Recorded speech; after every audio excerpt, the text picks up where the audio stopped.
सुन रहे हो तुम? इनके यही तंजो ताने जो आहिस्ता आहिस्ता मुझे अंदर से खत्म कर रहे हैं। मेरी माँ को माफ कर दे। अगर आप उन दोनों माँ बेटों के बीच में आएंगी तो अब से आप दोनों के बीच में मैं आऊंगी।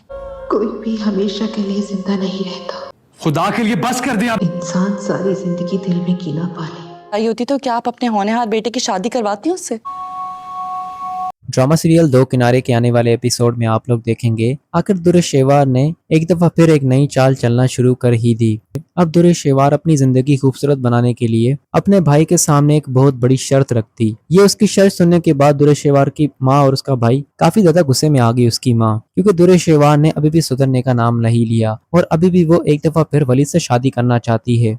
अगर दुरेश शेवार को यही सब कुछ करना था तो उसने वलीद की जिंदगी बर्बाद क्यों की और अपने माँ बाप को शर्मिंदा क्यों करवाया। दुरेश शेवार की वजह से उसके बाप की भी डेथ हो गई, लेकिन ये सब कुछ होने के बाद दुरेश शेवार पर कोई भी असर नहीं हुआ। यहाँ पर दुरेश शेवार की मनमानी सुनने के बाद उसकी माँ उस पर हाथ उठा देती है, जिस पर तैमूर अपनी माँ को रोकने की बहुत कोशिश करता है कि अम्मी छोड़े इसे, इसका क्या कसूर, इस बेचारी को आप क्यों मार रहे हैं। ये बात तैमूर की सुनने के बाद उसकी माँ भी हैरान हो जाएगी कि अभी भी तुम इसकी साइड ले रहे हो और अभी भी तुम्हें ये बेचारी लगती है। आज हमारे घर में जो रौनकें चली गई हैं वो इसी की वजह से चली गई हैं और अभी भी इसका जमीर इस बात पर मलामत नहीं करता कि ये क्या कुछ कर रही है और इसे जरा भी शर्मिंदगी नहीं होती।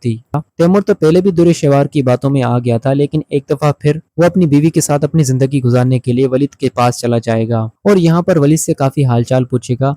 बातों ही बातों में वलीद से कह भी देगा कि वलीद भाई आप भी काफी परेशान हैं और आप दुरेश शेवार को माफ कर दें और उसके बारे में एक दफा फिर सोच लें। ये बात सुनकर वलीद काफी हैरान होगा कि तैमूर इस तरह की बात मुझसे कैसे कर रहा है, क्योंकि तैमूर को किसी भी सूरत दुरेश शेवार उसकी बीवी के पास नहीं जाने देगी जब तक वलीद दुरेश शेवार से शादी नहीं कर लेता। और इस बात पर तैमूर पूरी तरह से मजबूर हो गया है और इसी मजबूरी का फायदा उठाया है दुरेश शेवार ने। वो काफी मजबूर होकर वलीद के पास चला जाएगा और उसके सामने दुरेश शेवार की कही हुई शर्त रख देगा कि दुरेश शेवार चाहती है कि अगर मैं आयमा के पास जाना चाहता हूँ तो इसके लिए आपको दुरेश शेवार से शादी करनी होगी। लेकिन दोस्तों आने वाले वक्त पर वलीद ऐसा ही कुछ करेगा, क्योंकि वो भी किसी ऐसे मौके के तलाश में था जिस मौके की वजह से वो और दुरेश शेवार एक हो पाए। वलीद सीधा सीधा दुरेश शेवार से शादी नहीं कर सकता था, लेकिन अब वलीद को मौका मिल गया अपनी बहन का घर बसाने के लिए। अब उसे दुरेश शेवार से शादी करनी ही होगी और कहीं ना कहीं वलीद भी चाहता है कि वो दुरेश शेवार से शादी कर ले, क्योंकि वलीद तो अभी भी दुरेश शेवार से मोहब्बत करता है। उसे अब मावरा की भी परवाह नहीं रही। मावरा उसकी वजह से कितनी तकलीफ में है, लेकिन उसकी परवाह उसे जरा सी भी नहीं रही। बस वलीद को परवाह है तो सिर्फ दुरेश शेवार की। और इस बार वलीद साफ साफ कायनात से भी कह चुका है कि अब वो जो कुछ करना चाहता है उसे वो करने दे। अब उसे इस मामले में कोई भी प्रेशराइज मत करे, क्योंकि कायनात आयमा और इबाद की बात सुनकर